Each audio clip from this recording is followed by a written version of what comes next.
The world stood one step away from nuclear destruction, and in the middle of it all, the most famous man on the planet was wearing a military uniform.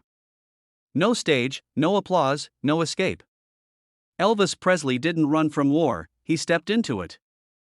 In 1958, while the United States and the Soviet Union faced each other as enemies ready to pull the nuclear trigger in the Cold War, Elvis made a decision no one expected. He refused privileges, rejected special treatment, and reported for duty as a regular soldier.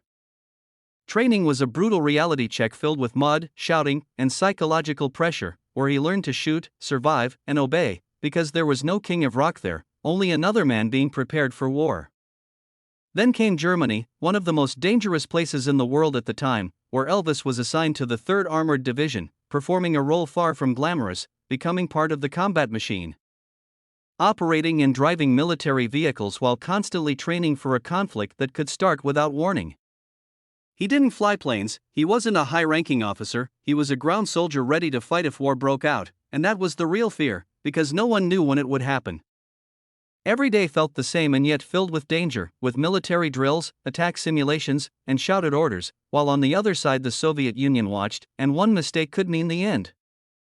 Elvis saw a divided Germany up close, a country split in two, families torn apart by ideology, something real that weighed heavily on his mind.